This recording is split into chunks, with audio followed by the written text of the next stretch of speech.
प्रथमेश है और सभी को हैप्पी दिवाली। ओके सो जैसे सूरज सर ने बताया आपको कि किस तरह से हम विजुअल चेंज कर सकते हैं, किस तरह से डबिंग होती है और किस तरह से वर्क होता है विजुअल्स के लिए। आपको ये भी देख के तो सब पता चल गया होगा, पर फिल्म में और एक इम्पोर्टेंट पार्ट आता है जिसे फॉली साउंड कहा जाता है। फॉली साउंड के बारे में पता है किसी को यहाँ पे? ओके फॉली जो वर्ड है शायद आप लोगों ने फर्स्ट टाइम सुना होगा। ये एक टेक्निकल वर्ड है, पर फॉली के जो इफेक्ट है वो आप हर सीरियल में, हर मूवी में देखते हैं, सुनते और उससे एंजॉय करते हैं, बस आपको नाम नहीं बताता। तो एग्जैक्टली फॉली साउंड होता क्या है? फिल्म में जो हरकतें होती है ना, उस हरकतों को साउंड देने का काम ये फॉली इफेक्ट करता है। जैसे कि आप कोई हॉरर सीन वगैरह देखते हो, स्क्रीन पे कुछ नहीं दिखता है, पर डोर खुलने की आवाज है, कई बर्तन गिर रहे हैं, पत्ते फड़फड़ा रहे हैं, ये जो आवाज है ये अलग से रिकॉर्ड करके दिए जाते हैं, जिसे फॉल इफेक्ट कहा जाता है। तो कुछ फॉल इफेक्ट मैं आपको यहाँ पे लाइव दिखाता हूँ, ताकि आपको समझ में आएगा कि एग्जैक्टली फॉल इफेक्ट होते कैसे और उसको पिक्चर में यूज कैसे करते हैं। सो फॉल इफेक्ट रिकॉर्ड करने के लिए इस तरह के स्पेशल माइक यूज होते हैं जो इतने सेंसिटिव होते हैं कि सुई गिरने पर भी आवाज कैप्चर कर लेते हैं। तो सारे फॉल इफेक्ट इसी माइक से रिकॉर्ड करते हैं। तो कुछ फॉल इफेक्ट हम इससे रिकॉर्ड करके आपको दिखाएंगे। आपने मिशन मंगल मूवी देखा है क्या? इसमें ज्यादा करके हमने आवाज सुनी थी, वो रॉकेट की आवाज। ये भी एक फॉल इफेक्ट है, उसे भी एक्चुअल में रिकॉर्ड नहीं किया गया है। तो ये आवाज किस तरह से बनी होगी, आइए देखते हैं।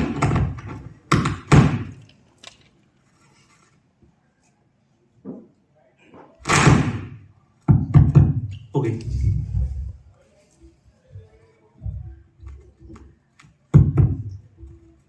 Light of, rocket rocket.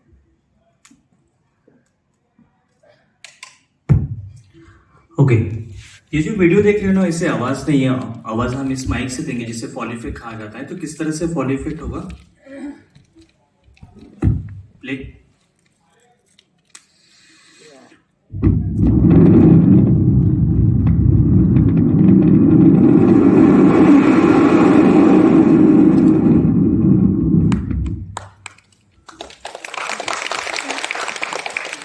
सो अभी जो आपने वीडियो देखा, ये एक फॉली इफेक्ट है। मिशन मंगल मूवी में कुछ इस तरह से आवाज रिकॉर्ड हुई। हमें समझ में क्यों नहीं आता, क्योंकि इसकी भी एक प्रोसेस होती है। इस आवाज को पहले रिकॉर्ड कर लिया जाता है, उसके बाद एडिट रूम में उसको एडिट किया जाता है वीडियो के साथ, तब जाकर आवाज आप सुनते हैं और उसे एंजॉय करते हैं। जैसे 90% फिल्मों में ना फाइट सीन्स होते हैं, हर मौके पे एक आवाज आती है, किसी का गर्दन मरोड़ी जाती है, किसी का हाथ तोड़ा जाता है, तो एक आवाज आती है। रियल लाइफ में पॉसिबल है क्या हड्डी टूटने का आवाज सुना है क्या किसी ने? तो ये जो आवाज है हम अलग से रिकॉर्ड करके देते हैं, पर ये आवाज किस तरह से रिकॉर्ड होती है? ये आवाज रिकॉर्ड करने के लिए सिंपल से हमारे पास एक प्लास्टिक की बोतल है, उससे आवाज रिकॉर्ड होती है। तो किस तरह से आवाज आएगी ये?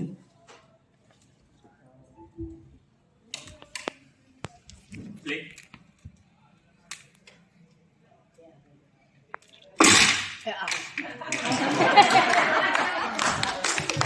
आप जितने फाइट सीन्स वगैरह देखते हो ना, गर्दन मरोड़ना, तो जिसकी आवाज आप सुनते हो इसी फॉल इफेक्ट कहा जाता है।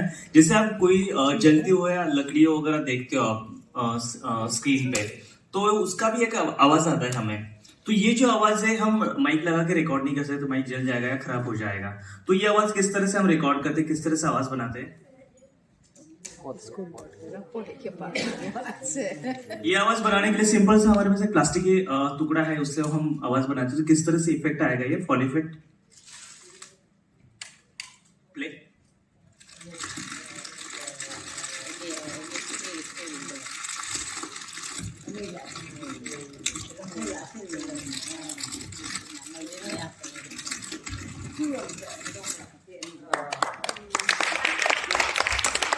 सो ऐसे फॉल इफेक्ट रिकॉर्ड करने के लिए ना बस स्टूडियो होना बहुत जरूरी है। तो मैं आपको ओपनली सब दिखा रहा हूँ कि जैसे डबिंग के स्टूडियो होते हैं, रिकॉर्डिंग के स्टूडियो होते हैं, वैसे फॉली के भी स्टूडियो होते हैं। पर स्टूडियो में इसके रिकॉर्डिंग कैसे होती है, किस तरह से आवाजें क्रिएट करते हैं, आपको एक शॉर्ट वीडियो के जरिए दिखाया जाएगा। होप सो फॉली इफेक्ट आपको समझ में आया होगा, कुछ नया देखने को मिला होगा। Thank you so much.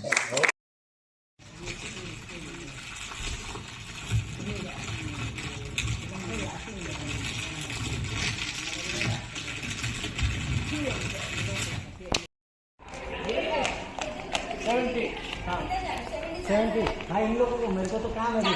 हाँ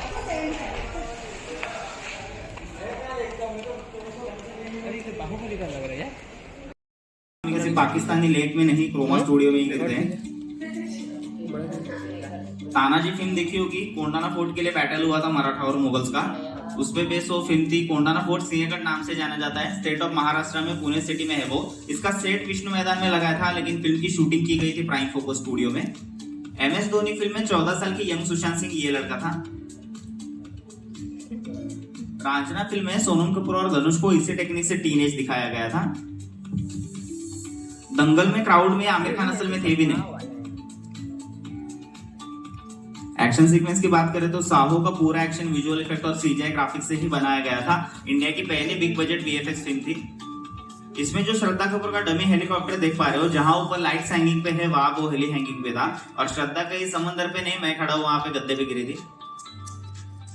पुष्पा का पूरा जंगल भी असल में विजुअल इफेक्ट है। आप लोग, क्योंकि हमें नेचर और जानवरों का ध्यान रखना है, सो हमें परमिशन ही नहीं मिलती फॉरेस्ट में शूट करने की। तो फिल्म में जो फॉरेस्ट देखा तो वो सिर्फ एक विजुअल इफेक्ट था। और ये जो लाल चंदन की लकड़ियां देख पा रहे हो, वो थर्माकोल का बंडल। इसी फिल्म का खूबसूरत सॉन्ग श्रीवल्ली भी आपको पसंद आया होगा। अगर असल में अल्लू अर्जुन झरने पे डांस करते तो पैर से चप्पल नहीं खुद का फिसल जाता है, हमें पता भी नहीं चलता।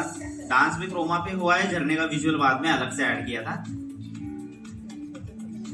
एयरपोर्ट्स भी फिल्मों में ऐसे ही दिखाए जाते हैं। एक्चुअल एयरपोर्ट्स पे हम शूटिंग नहीं कर सकते। और फिल्मों में हम देखते हैं 50-60 माले की बिल्डिंग पे भी हीरो विलन आराम से भागा दौड़ करता है। एक फ्लोर के नीचे अपने को तो भगवान दिखने लग जाते हैं। तो ये परफॉर्मेंस भी असल में 15-20 फीट की डमी दीवारों पे की जाती है, जिसके मल्टीपल फ्रेम्स बना के हम ऊंची बिल्डिंग देखते हैं। जंगल बुक में मोगली कैरेक्टर छोड़ के बाकी सब चीजें CGI ग्राफिक्स से ही बनाई गई थी। पेड़ पौधे जानवरों से लेकर हर एक चीज विजुअल इफेक्ट। और क्रिश 3 हमारी इंडिया की पहली फिल्म थी जो कि पूरी 100% क्रोमा पे शूट किया है। मतलब उसका एक भी सीन रियल लोकेशन पे शूट नहीं हुआ था। इनफैक्ट इस फिल्म में आप लोगों को जो मुंबई सिटी दिखाई है वो भी एक VFX था। सो बेसिकली फिल्मों का फ्यूचर ही यही है, हमें आउटडोर शूट्स करने की जरूरत नहीं, एक बंद स्टूडियो में ही हम फिल्में बना सकते हैं। इनफैक्ट ग्राफिक्स भी आज के टाइम में इतनी डेवलप हो चुकी है कि बिना शूटिंग के भी हम फिल्में बना सकते हैं। एग्जांपल तो 2019 में आई द लायन किंग देखी होगी। डिज्नी की पेशकश थी, वर्ल्ड फर्स्ट फिल्म थी जिसका एक भी सीन शूट नहीं हुआ है। पूरी फिल्म ग्राफिक्स से ही बनाई गई थी। इसमें सिर्फ लायन को बनाने के लिए इंडियन करेंसी में 65 करोड़ बजट लगे, जो कि बहुत हेवी बजट है सिर्फ एक कैरेक्टर के लिए। उतनी बजट में ऑलमोस्ट हमारी फिल्में बन जाती। तो इतना एक्सपेंसिव और कॉम्प्लेक्स होने के कारण आज के डेट में इस टेक्निक का इस्तेमाल नहीं किया जाता। लेकिन मे भी फ्यूचर में ऐसा हो सकता है कि शूटिंग कंसेप्ट ही बंद हो जाए और हम ग्राफिक्स के द्वारा ही फिल्में बनाना चालू करें। ओके, ये हो गया विजुअल का पार्ट। इसके बाद बात करते हैं डबिंग की। तो डबिंग में एक पार्ट तो आपको पता होगा, एक्चुअल में जहां शूटिंग होती है आर्टिस्ट के हाथ में कोई माइक नहीं होता। एक नॉर्मल लेवल माइक होता है जो कि साफ तरीके से आवाज रिकॉर्ड नहीं कर पाता। और भले फ्रंट कैमरा 2-4 आर्टिस्ट होते हैं, लेकिन बैक कैमरा तो 100-150 से भी ज्यादा टेक्नीशियन, क्रिएटिव टीम होती है, सपोर्टिव टीम होती है। तो अलग स्टूडियो नहीं है, यहाँ पे भी शूट्स होते हैं। राइट साइड में देखोगे तो एडिटिंग रूम है, जहाँ पे फिल्मों की नहीं, टीवी सीरियल्स, कमर्शियल एड और प्रोमो वीडियोस की एडिटिंग, फाइनल कट्स किए जाते हैं। और आगे देखोगे तो रिकॉर्डिंग स्टूडियो, जिसका अपना ही अलग से 50 साल का इतिहास है, जहाँ पे लता दीदी से लेकर काफी सारे सिंगर्स ने ट्रैक रिकॉर्ड कर लिए। एक्चुअली पहले के जमाने में हम लाइव रिकॉर्डिंग करते थे, पूरा ऑर्केस्ट्रा प्ले होता था, तो ये पूरा स्टूडियो ही एक म्यूजिक रिकॉर्डिंग स्टूडियो हुआ करता था। लेकिन अभी हमें टेक्निकल सपोर्ट आ गया है, इसलिए इसको कॉम्पैक्ट करके मोस्टली शूट्स के लिए ही इस्तेमाल किया जाता है। तो बेसिकली आप लोगों को थोड़ी सी जानकारी मिलेगी फिल्में किस तरह से बनती है, क्या क्या बैकग्राउंड वर्क होता है। एकदम डिटेल में फिजिक्स साइंस में इसके हम नहीं जाएंगे, थोड़ा सा सिंपल वे में आपको पता चलेगा कि फिल्में किस तरह से बनती है। और आज के बाद आपका फिल्में देखने का नजरिया भी 100% बदल जाएगा। सो फर्स्ट ऑफ ऑल बात करते हैं विजुअल्स के बारे में। जैसे कि एक वर्ड तो आप लोगों ने सुना ही है VFX, लेकिन हमें पता नहीं है कि भाई ये काम किस तरह से करता है। इसको थोड़ा सा सिंपल वे में बयां करूंगा। कोई भी विजुअल एडिटिंग करने से पहले हमें फ्रेम बैकग्राउंड रिमूव करना होता है, जिसके लिए इस तरह की ग्रीन फ्लोर का इस्तेमाल किया जाता है। आर्टिस्ट इसी तरह के फ्लोर पे परफॉर्मेंस करते हैं, जिसमें ग्रीन कलर का जो भी पार्ट आता है उसे हम रिमूव कर सकते हैं या फिर ट्रांसपेरेंट कर सकते हैं। तो रिमूव और ट्रांसपेरेंट टेक्निक को ही कहा जाता है क्रोमा। और इसमें ग्रीन और ब्लू दो ही कलर इस्तेमाल होते हैं, क्योंकि ये दोनों कलर छोड़ के बाकी जितने भी रिमेनिंग कलर है हमारे स्किन टोन से मैच करते हैं। भले हमारे आंखों को दिखते ना हो, लेकिन हमारे skin tone multi layer colour layer combination से ही प्रोड्यूस हुआ है। और अगर कोई कलर स्किन टोन से मिस हो जाता है तो हमने अलग कलर का कॉस्ट्यूम भी तो वेयर किया है। तो ये चीजें गायब ना हो, इसीलिए ये दो कलर का इस्तेमाल किया जाता है। और ट्रांसपेरेंसी मोड हम खास करके फैंटेसी फिल्मों में देखते हैं, जैसे कि हैरी पॉटर सीरीज। इसमें हम देखते हैं जादुई दुनिया होती है, मैजिकल वर्ल्ड, कोई भी चीजें किताबें वगैरह अपने आप फ्लोट होती है एक जगह, कॉम्पैक्ट करके मोस्टली शूट्स के लिए ही इस्तेमाल किया जाता है। सो बेसिकली आप लोगों को थोड़ी सी जानकारी मिलेगी फिल्में किस तरह से बनती है, क्या क्या बैकग्राउंड वर्क होता है। एकदम डिटेल में फिजिक्स साइंस में इसके हम नहीं जाएंगे, थोड़ा सा सिंपल वे में आपको पता चलेगा कि फिल्में किस तरह से बनती है। और आज के बाद आपका फिल्में देखने का नजरिया भी 100% बदल जाएगा। सो फर्स्ट ऑफ ऑल बात करते हैं विजुअल्स के बारे में। जैसे कि एक वर्ड तो आप लोगों ने सुना ही है VFX। लेकिन हमें पता नहीं है कि भाई ये काम किस तरह से करता है। तो इसको थोड़ा सा सिंपल वे में बयां करूंगा। कोई भी विजुअल एडिटिंग करने से पहले हमें फ्रेम बैकग्राउंड रिमूव करना होता है, जिसके लिए इस तरह के ग्रीन फ्लोर का इस्तेमाल किया जाता है। आर्टिस्ट इसी तरह के फ्लोर पे परफॉर्मेंस करते हैं जिसमें ग्रीन कलर का जो भी पार्ट आता है उसे हम रिमूव कर सकते हैं या फिर ट्रांसपेरेंट कर सकते हैं। तो इस रिमूव और ट्रांसपेरेंट टेक्निक को ही कहा जाता है क्रोमा। और इसमें ग्रीन और ब्लू दो ही कलर इस्तेमाल होते हैं, क्योंकि ये दोनों कलर छोड़ के बाकी जितने भी रिमेनिंग कलर है हमारे स्किन टोन से मैच करते हैं। भले हमारे आंखों को दिखते ना हो, लेकिन हमारे skin tone multi layer colour layer combination से ही प्रोड्यूस हुआ है। और अगर कोई कलर स्किन टोन से मिस हो जाता है तो हमने अलग कलर का कॉस्ट्यूम भी तो वियर किया है, तो ये चीजें गायब ना हो इसलिए ये दो कलर का इस्तेमाल किया जाता है। और ट्रांसपेरेंसी मोड हम खास करके फैंटेसी फिल्मों में देखते हैं, जैसे कि हैरी पॉटर सीरीज, जिसमें हम देखते हैं जादुई दुनिया होती है, मैजिकल वर्ल्ड, कोई भी चीजें किताबें वगैरह अपने आप फ्लोट होती है एक जगह से दूसरी जगह पे मूव होती है। तो असल में पूरा ग्रीन कॉस्ट्यूम पहन के, जिन्हें ड्यूब कहा जाता है, वो आदमी उस चीज को कैरी करके मूवमेंट करता है। तो ट्रांसपेरेंसी में वो आदमी इनविजिबल हो जाएगा और बाकी की चीजें हमें फ्लोटिंग वे में नजर आएगी।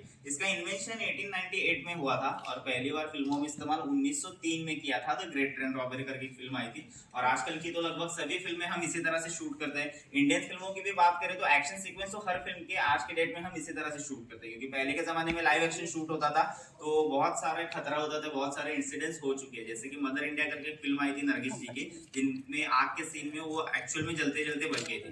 तो इस तरह के जो एक्सट्रीम क्रिटिकल सीन्स है जो अब हम इस टेक्निक के द्वारा अवॉइड कर सकते हैं। अभी बैकग्राउंड रिमूव कर दिया, अभी जो विजुअल्स ऐड करना है वो किस तरह से करेंगे। तो ये विजुअल्स अलग से शूट किए जाते हैं बिना आर्टिस्ट के, लेकिन हर विजुअल हम अलग से शूट भी नहीं कर सकते, क्योंकि आज के डेट में हमारे एक्शन की हाइप एंड एक्साइटमेंट इतनी बढ़ चुकी है कि झगड़ा होता है हीरो विलन का और तबाह करने निकलते हैं दुनिया। एवेंजर में थैनोस आता है, चुटकी बजा के यूनिवर्स गायब कर देता है। अभी इंडिया की फिल्म आई थी ब्रह्मास्त्र, जिसमें ब्रह्मांड तबाह करना है। मतलब ये जो एक्सट्रीम लेवल का एक्शन है इसे हम ऑब्वियसली शूट नहीं कर सकते, तो उसे क्रिएट किया जाता है सीजीआई कंप्यूटर ग्राफिक्स द्वारा। और आर्टिस्ट की क्रोमा परफॉर्मेंस के साथ ये अलग से शूट किया हुआ विजुअल या फिर ग्राफिकल विजुअल मर्ज किया जाता है। इसको ही हम सिंपल वे में वीएफएक्स कह सकते हैं। तो ये शूटिंग किस तरह से होती है, आर्टिस्ट किस तरह से वर्क करते हैं, देखते हैं एक छोटे से एवी के जरिए। डांस भी क्रोमा पे हुआ है, झरने का विजुअल बाद में अलग से ऐड किया था। एयरपोर्ट्स भी फिल्मों में ऐसे ही दिखाए जाते हैं, एक्चुअल एयरपोर्ट्स पे हम शूटिंग नहीं कर सकते। और फिल्मों में हम देखते हैं 50-60 माले की बिल्डिंग पे भी हीरो विलन आराम से भागा दौड़ करता है, एक फ्लोर के नीचे अपने को तो भगवान दिखने लग जाते हैं। तो ये परफॉर्मेंस भी असल में 15-20 फीट की डमी दीवारों पे की जाती है, जिसके मल्टीपल फ्रेम्स बना के हम ऊंची बिल्डिंग देखते हैं। जंगल बुक में मोगली कैरेक्टर छोड़ के बाकी सब चीजें सीजीआई ग्राफिक्स से ही बनाई गई थी, पेड़ पौधे जानवरों से लेकर हर एक चीज विजुअल इफेक्ट। और क्रिश 3 हमारे इंडिया की पहली फिल्म थी जो कि पूरी 100% क्रोमा पे शूट किया है, मतलब उसका एक भी सीन रियल लोकेशन पे शूट नहीं हुआ था। इनफैक्ट इस फिल्म में आप लोगों को जो मुंबई सिटी दिखाई है वो भी एक वीएफएक्स था।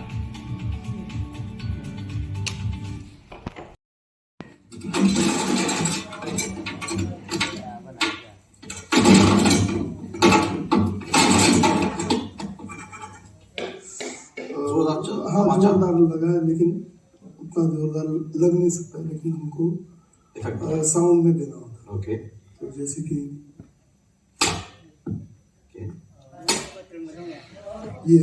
ये है चाचे का sound.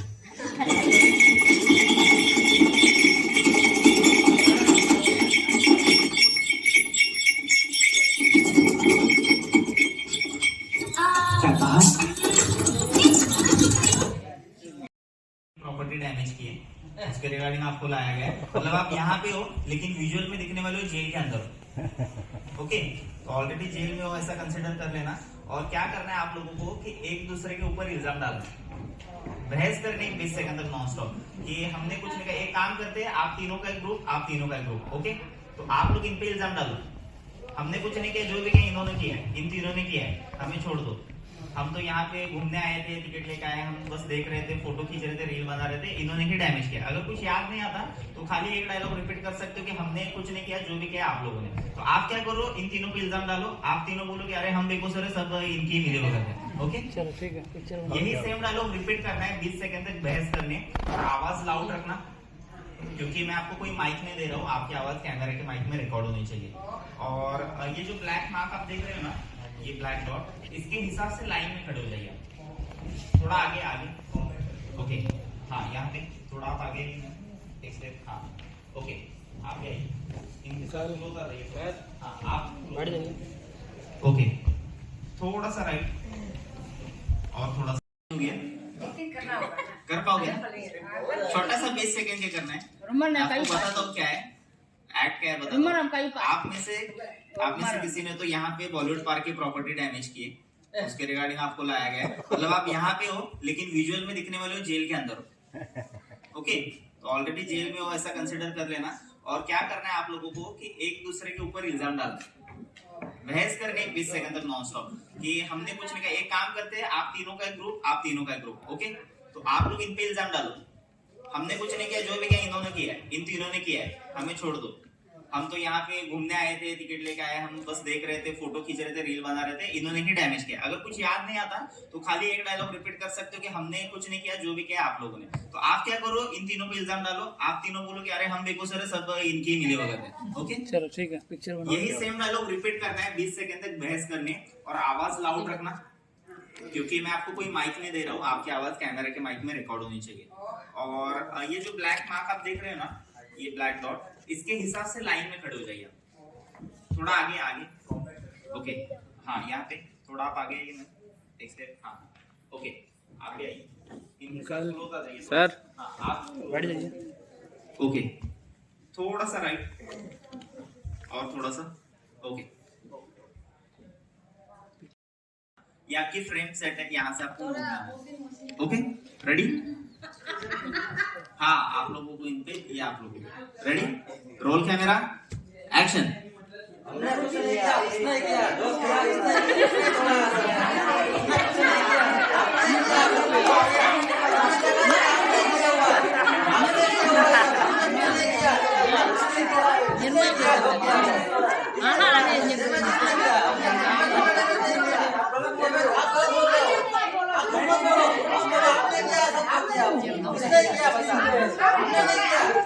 Okay okay okay, cut. आप जेल में रेडी? हाँ, सामने देखो, एक दूसरे की तरफ देखो, बस जगह मत छोड़ना। ये आपकी फ्रेम सेट है, यहाँ से आपको मूव करना है। Okay, ready? हाँ, आप लोगों को इन पे, ये आप लोगों को रेडी? Roll camera, action.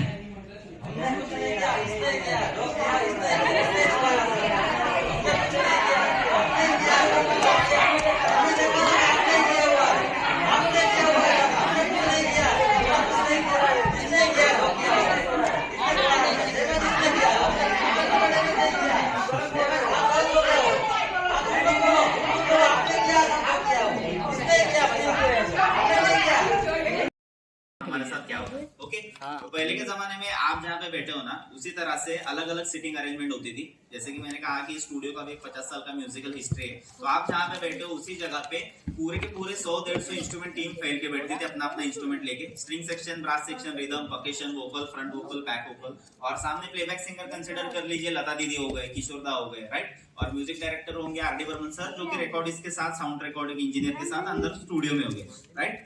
तो उस जमाने में कंपोजिंग एक अलग टास्क था, लेकिन रिकॉर्डिंग करना भी डिफिकल्ट टास्क था, क्योंकि एडिटिंग कोई ऑप्शन नहीं थे, सॉफ्टवेयर डेवलप नहीं थे। तो आप जैसे मतलब कंसिडर कर लो कि आप लोग भी आर्टिस्ट हो, म्यूजिशियन हो, तो आप सबकी डायरेक्टर के साथ रिहर्सल होती थी 1 से 1.5 महीना। आज की डेट में हम सुनते हैं कि अक्षय कुमार उतने दिनों में फिल्म कंप्लीट कर देते, लेकिन उस जमाने में एक गाना रिकॉर्ड करने के लिए 1 से 1.5 महीना रिहर्सल की जाती थी। उसके बाद सब लोग लाइव परफॉर्मेंस करते थे, और वो लाइव ही रिकॉर्ड किया जाता था। वो खूबसूरत, और आई थिंक हम सभी ने देखा है, कैसेट में रील होती थी, टेप में फ्लिप करके हम सॉन्ग सुनते थे। तो वो जो रील होती थी, उस पे मैग्नेटिक हेड स्क्रैच होकर कोई भी गाना प्रिंट होता था, जिसे हम एनालॉग रिकॉर्डिंग कहते हैं, जिसे एक नेचुरल प्रोसेस भी हम कह सकते हैं। तो उसमें क्या होता था, सपोज एक आधा म्यूजिशियन से भी कुछ गलती हो गई, या फिर प्लेबैक सिंगर का पिच अप डाउन हो गया, तो एडिटिंग नहीं कर सकते थे ऑब्वियसली, तो वो रील निकाल के हमें फेंक देनी होती थी, तो जो कि एक्सपेंसिव भी चीज थी उस जमाने में, और सब लोगों की मेहनत भी वेस्ट जाती थी। आज के जमाने की बात करें तो अभी हम डिजिटल में कन्वर्ट हो चुके हैं। राइट साइड में स्टूडियो में भी आप देख सकते हो, लाइट्स लगी हुई एक मशीन है, जिसे ट्रैक रिकॉर्ड मशीन कहा जाता है। ये भी एक्चुअली एनालॉग एंड डिजिटल का सेमी मिक्सचर है। इसका भी इस्तेमाल होता था इंडिया में 1995 से लेकर 2002 और 5 तक। अभी हमें इसकी भी जरूरत नहीं है, वर्चुअल सिस्टम सॉफ्टवेयर के द्वारा हमें पीसी पे ही अवेलेबल है। मतलब आज के जो सॉन्ग्स बनते हैं तो उसका म्यूजिक कोई भी प्ले नहीं करता, 2-3 साउंड इंजीनियर सॉफ्टवेयर के जरिए ही प्रोड्यूस करते हैं, प्रोग्राम करते हैं। तो इसके साथ हमें एडवांटेज क्या हो गया कि हम कॉम्पैक्ट साइज में भी ग्रेट वर्क कर सकते हैं, लेकिन डिसएडवांटेज ये हो गया कि जो म्यूजिशियन बचपन से सीखते थे, उनकी जॉब चली गई, वो सिर्फ लाइव कॉन्सर्ट या फिर इंडियन आइडल जैसे रियलिटी शोज के लिए ही सीमित रह गए। लेकिन इसके साथ एक फैक्ट भी निकलता है, जो कि आप लोगों के साथ होता भी है, आप जानते भी हो लेकिन नहीं भी जानते। इंटरेस्टिंग है ना? तो मैं बताता हूँ, जैसे कि आप लोग बहुत बार बोलते हो या फिर सुनते हो कि भाई पुराने सॉन्ग्स में जो मजा है वो नए सॉन्ग्स में नहीं है, राइट? तो ऐसा क्यों? आपके हिसाब से क्या लगता है, इसका रीजन क्या होगा आपके हिसाब से?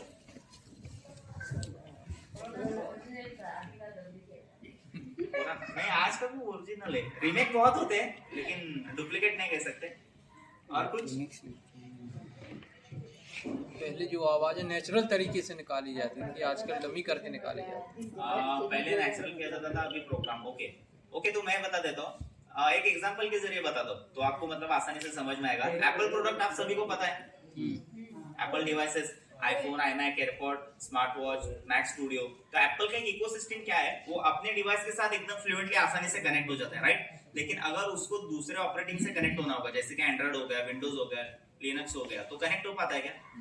नहीं हो पाता, राइट? अगर होता भी है तो उसको एक थर्ड वे ऑप्शन चूज करना होगा, जो कि क्रिटिकल प्रोसेस है। तो उसी तरह से हम जो ह्यूमंस है, तो हमारा इकोसिस्टम है नेचर, हम कनेक्टेड है नेचर के साथ। मतलब कोई भी नेचुरल चीज अगर आप देखते हो, सुनते हो, खाते हो, सुनते हो, तो आपकी बॉडी उसे प्रोसेस नहीं करती, उसको डायरेक्ट एक्सेप्ट करती है, डायरेक्ट एब्जॉर्ब करती है, डायरेक्ट एंजॉय करती है। तो जैसे कि मैं कह रहा था, पुराने जो सॉन्ग्स थे वो एनालॉग रिकॉर्डिंग, मतलब एक नेचुरल रिकॉर्डिंग थी, क्योंकि सब लोग लाइव इंस्ट्रूमेंट प्ले करते, तो वो एक नेचुरल कंटेंट है। आज के जमाने की बात करें तो वो डिजिटल है। तो डिजिटल का इन्वेंशन हम ह्यूमंस ने किया है, इसको समझने के लिए हम कैपेबल है, लेकिन इसको हमें प्रोसेस करना होता है, क्योंकि नए सॉन्ग जनरेट होते हैं बाइनरी लैंग्वेज में 0101, उसके बाद इलेक्ट्रिक फॉर्म में कन्वर्ट होंगे, उसके बाद स्पीकर से SPL फ्रीक्वेंसी आपके कान के डायफ्राम में आएगी, आपका ब्रेन उसको प्रोसेस करेगा और उसके बाद आप वो ये मेलोडी एंजॉय करते हो। ये सभी चीजें within a millisecond आपके ब्रेन टू ईयर होती ही है, लेकिन हमें पता नहीं चलता। अगर ट्राई करना हो ना तो क्या करना है, जब स्पेशली हम ट्रैवल करते हैं, एक 4-5 घंटे की ट्रैवल होती है, तो ऑब्वियसली हम टाइम पास के लिए सॉन्ग सुनते हैं। तो अभी मोबाइल में भी मतलब हमें थकावट का रेशो वगैरह मेजर कर सकते हैं, या फिर स्मार्ट वॉच में भी हेल्थ रिलेटेड सॉफ्टवेयर अवेलेबल है। तो अगर ट्राई करना, 1 से 1.5 घंटा नॉन स्टॉप नए सॉन्ग्स प्ले करना और 1 से 1.5 घंटा पुराने सॉन्ग्स प्ले करना, और दोनों का थकावट का रेशियो मेजर करना, जमीन आसमान का फर्क होगा। लिटरली 1.5-2 घंटे के बाद नए सॉन्ग सुनोगे ना, आपका सर दर्द भी करने लग जाएगा, लेकिन पुराने सॉन्ग सुनोगे तो ऐसा नहीं होगा, क्योंकि वो नेचुरल कंटेंट है। एकदम सिंपल वे में बयां करूं तो अभी बारिश का मौसम है, चाय पीने का मन कर रहा है, एक चाय ली मिट्टी के कुल्हड़ में, एक ली प्लास्टिक के कप में, तो मजा किसमें आएगा? कुल्हड़ में आएगा, राइट? क्योंकि उसमें उसका सैचुरेशन आ जाता है। हालांकि उसकी लाइफ 2 हफ्ता होगी ज्यादा से ज्यादा, उसके बाद वो ब्रेक होता जाता है ऑटोमेटिकली, राइट? लेकिन वो उसमें अपना फ्लेवर एडअप करता है, वो कंटेंट कैरी करता है, ओरिजिनल कंटेंट। तो वो पुराने सॉन्ग्स है, क्योंकि वो 100-150 लोगों की लाइव मेहनत है, जो कि हम आज भी सुनते हैं। और आज के जमाने की बात करें तो वो प्लास्टिक के कप के तरह है, भले ही 100 साल तक कंटेंट कैरी करे, लेकिन उसमें कुछ एडअप ही नहीं है। इतना बम्बार्डिंग हुआ, इतना मिक्सचर किया जाता है, इतने इफेक्ट्स होते हैं कि आप सोच भी नहीं सकते। तो ये फैक्ट है जो कि आपके साथ होता है। आई होप आपको ये पसंद आया होगा, कुछ नई चीज आपको जानने मिली होगी। अभी भी मैं चाहूंगा कि आप में से जो भी कोई अच्छा खासा गाता है तो उनको मैं स्टूडियो में ज्वाइन करूंगा। आपका जो भी फेवरेट सॉन्ग है किसी भी लैंग्वेज का, तो हम यहाँ पे कराओके ट्रैक प्ले करेंगे, क्योंकि सिंपल में कोई नया सॉन्ग प्रोड्यूस नहीं कर सकता इमीडिएटली। तो हम वो ट्रैक प्ले करेंगे, मैं थोड़ा सा नॉमिनल इफेक्ट एडअप करूंगा, और बाकी लोग यहाँ पे उनको देख भी सकते हैं, सुन भी सकते हैं। मुझे प्रोफेशनल सिंगर की जरूरत नहीं है, बेस्ट बाथरूम सिंगर हो गए तो भी चले। तो कौन आना चाहेगा?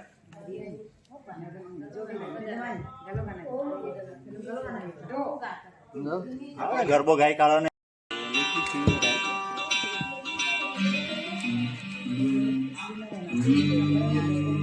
भोली सी सूरत, भोली सी सूरत, आंखों में मस्ती, दूर खट हाय हाय।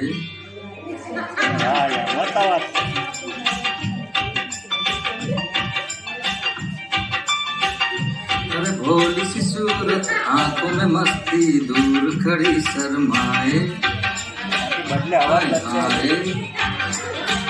एक झलक दिखलाए, कभी कभी आंचल में छुप जाए, हाय हाय। मेरी नजर से तुम देखो तो यार नजर वो आए, भोली सी सूरत, आंखों में मस्ती, दूर खड़ी शर्माए, हाय हाय। Okay, thank you. बढ़िया ठीक है।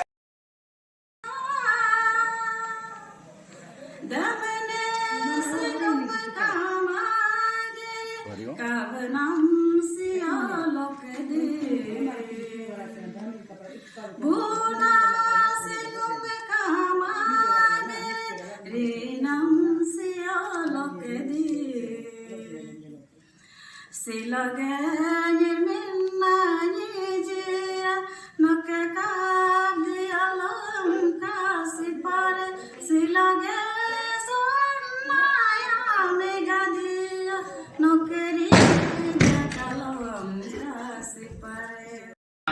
कर लीजिए क्योंकि मैं इंडिविजुअल किसी को सेंड नहीं कर सकता। Okay sir, AV please.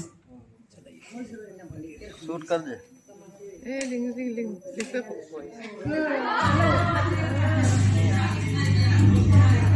Ya